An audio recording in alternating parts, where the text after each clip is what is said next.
ओम शांति। ओम शांति। कहा जाता है कि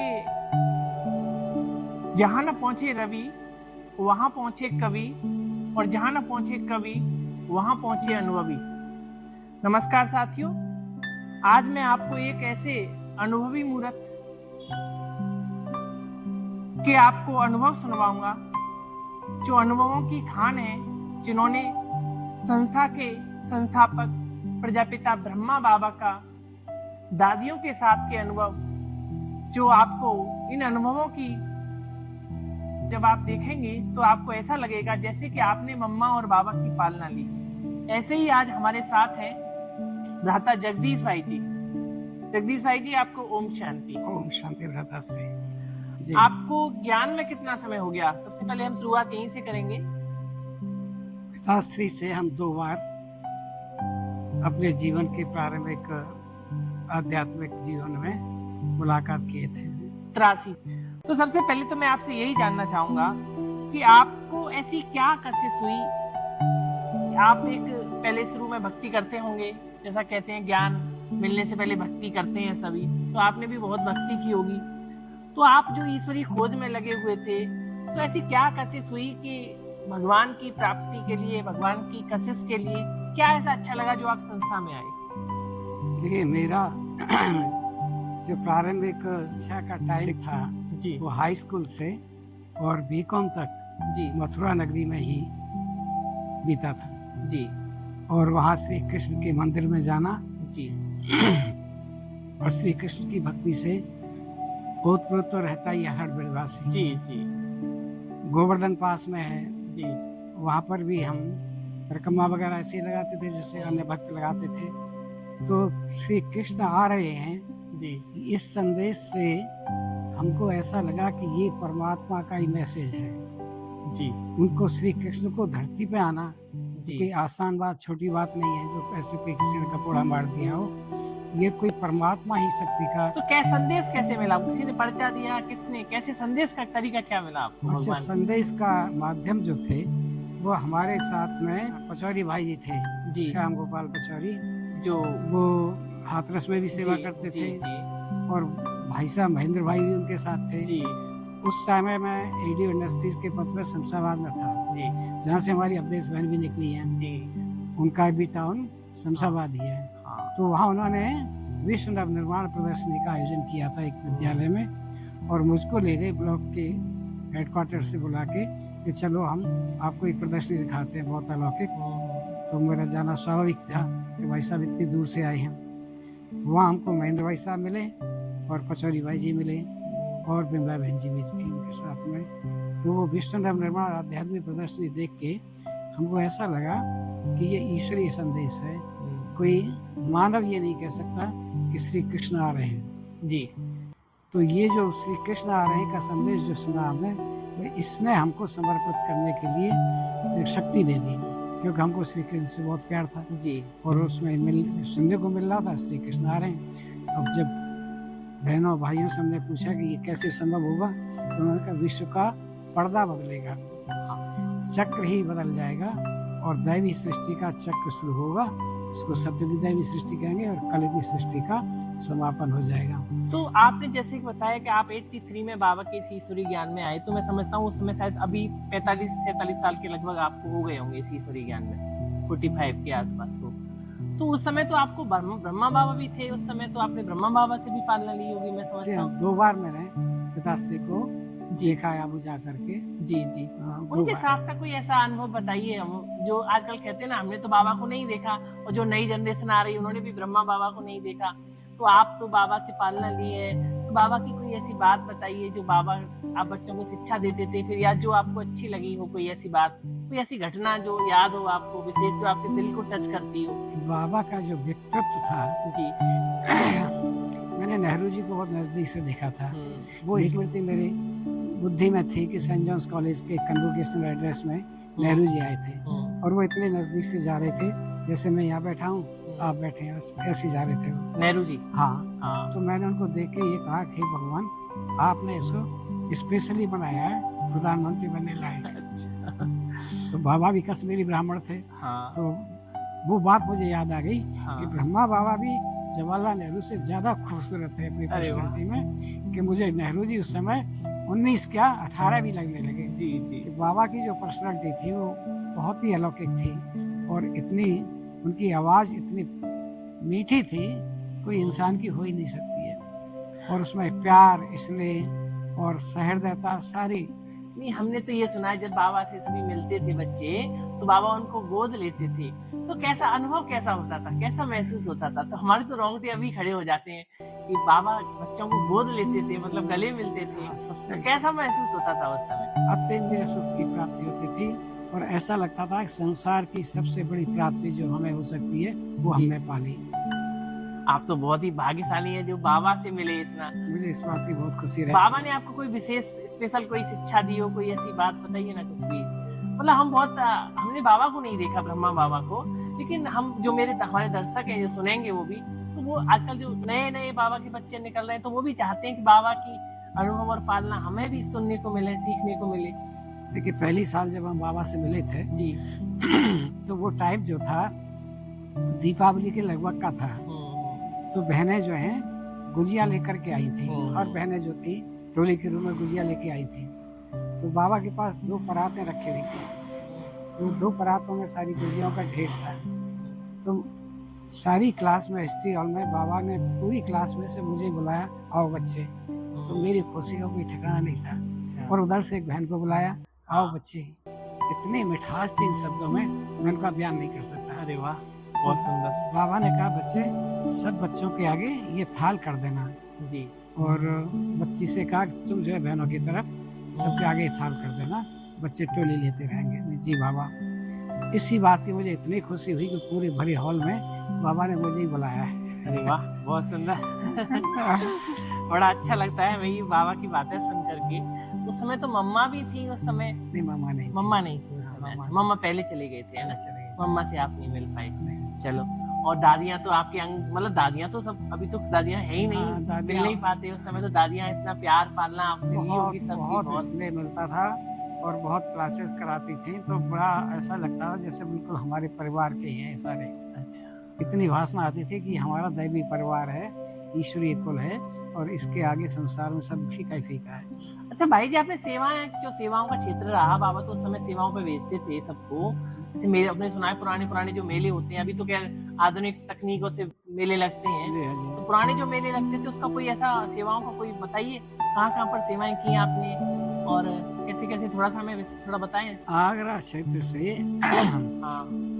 वहाँ में भी ऐसी प्रदर्शनी का आयोजन किया गया था, और वहाँ के बाद शमशाबाद में तो हो ही चुकी थी। उसके बाद भाई साहब हमको ग्वालियर ले जाते थे, जी। और एक दफा तो हमको भोपाल भी ले गए थे। अच्छा। इसी बार। हाँ, भाई साहब, वो बाबा कहते हैं ना उनको, किंग किंग बोलते हैं हाँ, भाई ठीक साहब को। है, तो हाँ। तो हमको भाई साहब का बहुत सानिध्य मिला, और उनको उनमें हमें ऐसा लगा जैसे हमारे निजी सगे भाई हैं। कभी ये एहसास नहीं हुआ कि इसमें कोई गुरु शिष्य का असर नाता हो। उनमें इतनी आत्मीयता थी, इतना स्नेह था रूहानी, कि हम उनके प्यार में ही जैसे एकदम प्रभावित रहते थे। अच्छा। जहाँ भी कहते थे वहीं चल देते थे। अच्छा भाई साहब, लौकिक जीवन में आप क्या करते थे? लौकिक जीवन के बारे मैं में थोड़ा उस टाइम पर तो शमशाबाद ब्लॉक में ही हाँ। सहायक विकास अधिकारी उद्योग के पद पर था। हाँ। उसके बाद मैं union publishers commission Uttar Pradesh से खानसारी अधिकारी के पद पर नियुक्त हो गया था, और उस सर्विस से मैं छोड़ के आ गया था। अच्छा अच्छा, सर्विस बाबा का ज्ञान मिलने के बाद हाँ, उसके बाद सर्विस छोड़ दी थी, सेवाओं में पहली वाली छोड़ दी थी, दूसरी वाली में आ गए। दूसरी चीनी उद्योग विभाग में। तो फिर कैसे बैलेंस कैसे बनाते थे? बाबा कहता हर चीज का बैलेंस चाहिए। आप सेवाओं में भी थे, इधर लौकिक कार्य की सेवाओं में भी थे, इधर बाबा का संदेश भी सब जगह देते ही थे, आप सेवाओं में जाते, तो कैसे बैलेंस बनता असल था? में दिल में एक ये तमन्ना रहती थी कि हमको जब भी सेवा का मौका मिले तो हम छुट्टी ले लें, लेकिन उस मौके को नहीं छोड़े। अरे वाह। अगर छुट्टी पड़ रही है सरकारी तो उसमें हाँ, वो अक्सर होता ही था उसमें, लेकिन अगर छुट्टी नहीं भी है तो हम छुट्टी लेके भी चले जाते थे। जी जी। और सेवा में बहुत आनंद मिलता था, ये परमात्मा का संदेश देने में कि नई ऐसी दैवी सृष्टि का स्थापना हो रही है, जिसमें एक धर्म, एक भाषा, एक राज्य, एक कुल, एक मत अरे होगा, वाह, और दैवी सृष्टि होगी। न पुलिस, न फौज, न हिंसा, अहिंसा परमो धर्म होगा, शेर गाय घाट पानी पिएंगे। तो इन बातों को सुन करके और भक्त लोग जो थे वो भी बहुत प्रभावित होकर के ईश्वरीय ज्ञान में आने के लिए कोर्स करते थे, आगे बढ़ते थे। मतलब लौकिक जीवन में आप तो ज्ञान में चलते ही बाबा को आपको संदेश मिला तो आप तो ज्ञान में चलने ही लगे, निश्चय हो गया एक बार में। लेकिन आपके जो लौकिक वाले घर वाले हैं उनमें कौन कौन ज्ञान में चलता था? सबसे पहले तो हमारी युगल को ये जादू लगा अच्छा, उनको लगा था ये जादू। वाह। क्योंकि वो महिला होने के नाते एकदम जाने लगी थी गीता हाँ। पाठशाला में शमशाबाद जी में जी जाके अपने इस बहन है। जी। उसके बाद फिर हमको भी जाना अच्छा उनका लगा। नाम क्या था? युगल का नाम क्या था भाई जी? शिव कुमारी नाम था। अच्छा अच्छा अच्छा। तो उस समय वो सबसे पहले ज्ञान में, मतलब आपकी लौकिक गुरु वो कह हाँ, सकते हैं हाँ। उनको, है ना? वो चूंकि हम तो थोड़ा सा महिला में जाने में थोड़ा सा ऐसा हाँ। लगते थे, अधिकारी थे तो थोड़ा हम्म, संकोच करते थे, जी, लेकिन जी। उन्हें तो कोई संकोच नहीं था। जी। लेकिन धीरे धीरे जैसे हम विमला बहन जी से मिले हाँ। और एक सुधा बहन जी थी, अच्छा, वो ये कहाँ? सारी सुधा बहन जी तो बहुत साउथ में चली गई थी। अच्छा अच्छा एक अच्छा। सेठ जो बहुत बड़े बाबा के बच्चे थे वो उनको ले गए थे, वो महाराष्ट्र की तरफ चली गई थी। तो वो सब थे उस समय। अच्छा। और सत्या बहन जी तो थी जो नहीं, उस समय जो सेवाएं करते, जैसे हम सुनते हैं बड़े और सेवाएं करते थे, बेहद की सेवाओं में रहते थे, उस समय की सेवाओं में और अभी सेवाओं में तो बहुत अंतर है। लेकिन उस समय जो प्यार, स्नेह और इतना मतलब एक उमंग उत्साह से सेवाएं करते थे, उसका थोड़ा सा बताएं। मतलब क्या मतलब महसूस होता था कि बाबा का कार्य कर रहे हैं हम, बस सत्युग आने वाला है, जैसे बाबा बोलता था। तो किस तरीके से सेवाओं का उमंग उत्साह क्या रहता था? उमंग उत्साह इसलिए रहता था कि समय कम है जी। और भक्त आत्माओं को संदेश देकर उनको सत्य की दैवी सृष्टि में प्रवेश दिलाने की सेवा हमको करनी है। क्योंकि सभी आत्माएं जो हैं, चाहे हिंदू हैं, मुस्लिम हैं, सिख, ईसाई हैं, ईश्वरीय विश्वविद्यालय की शिक्षाओं से ही वो सत्य की दैवी सृष्टि में जा सकते हैं। तो हमारा यही रहता था लक्ष्य, कोई भी धर्म का हो उसको हम बाबा का ये पैगाम देते रहे। वाह, बहुत सुंदर। आपने जैसा कि बताया कि आप बाबा से पहली बार दीपावली के आसपास मिले थे, जी हाँ, जी और हाँ। आप बता रहे दूसरी एक बार और मिले, आप दो बार मिले बाबा से। दूसरी तो बार दूसरी बार का कोई अनुभव बताइए, दूसरी बार कब मिले आप बाबा से? दूसरी बार नेक्स्ट ईयर ही मिले थे। अच्छा, उसके अगले साल ही। यानी आप कौन सी सन में गए थे दीपावली पर आप बाबा से मिले? हम दिसंबर में गए थे। अच्छा, और सन कौन सा था, याद हो तो कुछ? याद नहीं है। बाबा ने जैसे शरीर छोड़ा ना उस साल, वही अच्छा। वही संभव था। अच्छा, वही समय था 69 की बात। पहली दूसरी मुलाकात जैसे हम करके आए थे, हाँ। वैसे बाबा ने 18 जनवरी को उसने छोड़ दिया था अच्छा और हम दिसंबर में मिलके आए थे। अच्छा, बाबा जब गए होंगे तो ऐसा अनुभव बहुत ऐसा हुआ कि अब कैसे क्या होगा, क्या ऐसे थोड़ा संकल्प चले होंगे बहुत। कोई भी नहीं चला था, ये लगा था कि ये कार्य तो चलेगा कि परमात्मा का कार्य है। जी। बाबा निमित्त थे, अपनी सूक्ष्म वतन से सेवा करेंगे और वही हुआ। कोई संशय नहीं हुआ किसी बात का। उसके बाबा के जाने के बाद तो आप अनेकों बार जाते थे मधुबन में, गए होंगे अनेकों बार, गए हर साल जाते थे। तो उसके बाद तो हमने सुना था ना बहुत अच्छी पालना मिलती थी वहां पर, दादियों से विशेष पालना मिलती थी। दादी हमारी बड़ी दादी थी, प्रकाश बड़ी थी, वो एक एक बच्चे को बहुत मतलब प्यार से पालना देती थी। नजदीक। कोई सुखद अनुभव बताइए, कोई एक ऐसा दादी के साथ का कोई विशेष अनुभव कोई? देखिए, दादी जी जो थी वो सब बच्चों को इतना स्नेह देती थी जी कि जिनमें दम न हो ना, शक्ति नहीं हो, उनमें भी शक्ति आ जाती थी। जी जी। उनका हर वचन जो था इतना शक्तिशाली होता था और उनमें इतना स्नेह और सत्य समाया हुआ जी। होता था कि हर आत्मा उसको सहज ही समझ जाती थी कि अब जो है युग परिवर्तन का समय आ ही गया है, क्योंकि परमात्मा का दिव्य अवतरण हो गया भारत में और अब दैवी सृष्टि आएगी, आसुरी सृष्टि समाप्त हो जाएगी। ये पक्का निश्चय हो जाता था। बहुत अच्छा भाई जी। आप जब सेवा निवृत्त हो गए उससे, जो अब जिस पद पर थे, उसके बाद तो फिर आप पूरी तरह से सेवा में समर्पित हो गए होंगे। फिर तो आप अभी वर्तमान समय कहाँ पर सेवाएं हैं आपकी? वर्तमान समय तो अलीगढ़ में ही हूँ जी। और वैसे मैं रिटायरमेंट के बाद थोड़े टाइम मथुरा भी रहा था। मथुरा में अलीगढ़ में आप जहाँ पर सेवाएं हैं वहाँ पर शीला दीदी हैं, वहाँ पर अभी वर्तमान समय वो आगरा की क्षेत्रीय प्रभारी हैं। तो वो तो उनको भी तो शायद आप या आपकी जो युगल थी वो लेकर के आए थे ना ज्ञान में, उनको भी वो तो... हमारे साथ पढ़ रही थी जी और छोटी उम्र की थी जी जी और 9th में चल रही थी जी। तो उस समय बाबा ने ये कहा था, जब सुधा बहन विमला बहन जी ने ये कहा कि बाबा भी तो 9th में पढ़ती है। हाँ। बाबा ने ये कहा शीला बहन जी को देख के कि मेरी बच्ची है, बच्चे इसको अपने साथ बुला लेना। जी। तो विमला बहन जी ने कहा बाबा भी तो 9th में पढ़ रही है। हाँ। कि नहीं, 10th की कोई जरूरत नहीं है, 9th ही काफी अरे है। वाह। और हम बेहद की पढ़ाई दूसरे दिन ही बाबा के आज्ञा अनुसार उनको आगरा पहुंचाए थे। अच्छा। गांधीनगर में था उस टाइम। अच्छा अच्छा अच्छा। तो उस समय तो बहुत सेवाएं चलती, आपकी जो युगल थी वो भी बहुत सेवाएं करती, बताते हैं, हम सुनते हैं। उनको पाठशालाओं में सेवाओं में बहुत उनको रुचि रहती थी, उमंग उत्साह रहता था। जाते थे हम लोग भाई एक बात और पूछना चाहेंगे, जैसे वर्तमान समय अभी हम देखते हैं, अभी 2025 चल रहा है और बाबा कहता है कि संगम युग तो 100 वर्ष का है, तो उस आधार से थोड़ा समय रह गया बचा है। लेकिन आजकल जो बाबा के बच्चे बन रहे हैं, नए-नए जो बाबा के बच्चे बन रहे हैं, वो ऐसा क्या विशेष पुरुषार्थ करें कि वो भी मतलब फास्ट चले जाएँ, कम समय में क्या पुरुषार्थ करें? उनके लिए क्या संदेश रहेगा आपका? संदेश तो ऑलमाइटी का है जी, हाँ, कि बाबा का अभी संदेश। समय जो है हुँ, ये अंतिम, एक तरह से अंतिम क्षण चल रहा है हुँ, उस युग परिवर्तन के समय में। हुँ, इसलिए हमें अपना समय नष्ट नहीं करना है। और अब तो सारा विश्व इस कगार पे पहुंच गया है कि कोई आम बुद्धि वाला आदमी होगा ना, वो भी ये कह देगा हाँ दुनिया में लड़ाई तो होने वाली है और इसे कोई रोक नहीं सकता, वो एटम बमों से, हर्जो बमों से, मिसाइल से ही होगी। जी, जी, जी। तो वो तो लक्षण दिखाई दे रहे हैं इस समय। तो जो बाबा ने कहा था वो समय अभी नजदीक आता युद्ध भी दिखाई चल रहा है, रूस यूक्रेन का युद्ध भी चल रहा है इतना। कभी देखते हैं, कभी फ्लड भी आ जाते हैं, कभी अभी अभी भूकंप भी आया था एक जगह, कहीं जी विदेश हाँ, में आया था। जी हाँ। तो ऐसे बाबा की याद में वो बच्चे बच भी गए थे, बाबा का घर बच गया था।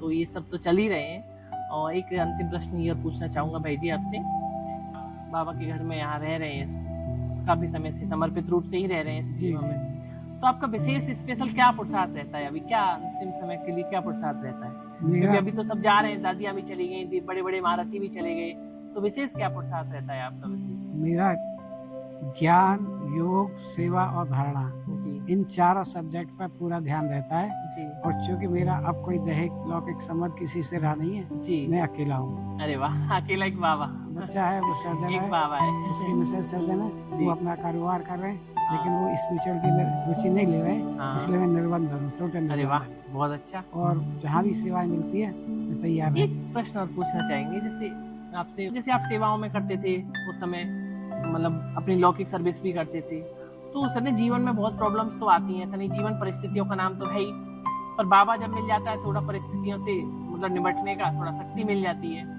तो कोई ऐसी घटना जो आपके जीवन की कोई हो जिसमें आपको विशेष बाबा की मदद मिली हो, विशेष स्पेशल कोई मदद मिली हो जो आपके संज्ञान में हो, जो दिल में हो, कोई ऐसी घटना, उसको जरा थोड़ा शेयर करें। असल में सबसे बड़ा अनुभव मेरा ये है कि जब मैं सहायक विकास अधिकारी उद्योग था, जी, जी, उस समय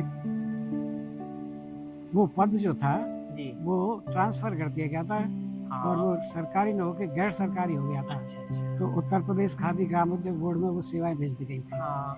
तो थे हम जिला ग्रामोद्योग अधिकारी, एक पोस्ट पैदा कर दी गई थी। पहले उद्योग अधिकारी जिला उद्योग अधिकारी के अधीन रहते थे। तो उस समय एक अखबार जो था, मैं आश्रम पे गया जी। तो मुझे अखबार मिल गया और उस समय महेंद्र भाई साहब बैठे थे पास ही। अच्छा। तो मैंने जैसे ही अखबार को उठाया देखा हाँ, तो उसमें 15 पद हाँ, खानसारी अधिकारी चीनी उद्योग हाँ, गंडायुक्त के अधीन हाँ। उत्तर प्रदेश लखनऊ, और ये उसकी क्वालिफिकेशन, योग्यता, ये आयु, ऐसा पड़ा हुआ था। जी। मैंने भाई साहब से पूछा, भाई साहब मैं इस अखबार की कटिंग ले लूं?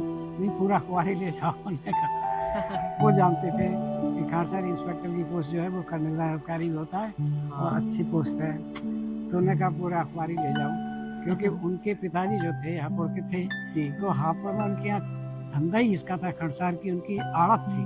तो सारे क्रशर्स आसपास के जो थे वो खानसारी बना के और गुड़ से शक्कर वगैरह बना के वहीं बेचते थे।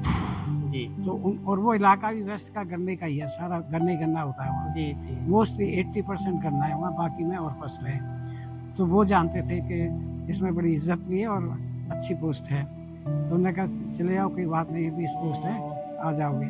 मुँह से निकल के आ जाओगे। जी, जी, और भाई साहब वो इंटरव्यू जो था जी, उसमें तो रोज 100 आ रहे थे जी। और पिछले 15 दिन से हो रहा था, मेरे बाद भी चला होगा। हाँ। तो मेरे पास तो एक बाबा था, लोग बात कर रहे थे हमारी गन्ना कमिश्नर से सिफारिश है, कोई कह रहा मंत्री से सुप्रीम सिफारिश है। सर्जन से सिफारिश तो है। मैंने कहा हमारी ऑलमाइटी से बाबा से सिफारिश है।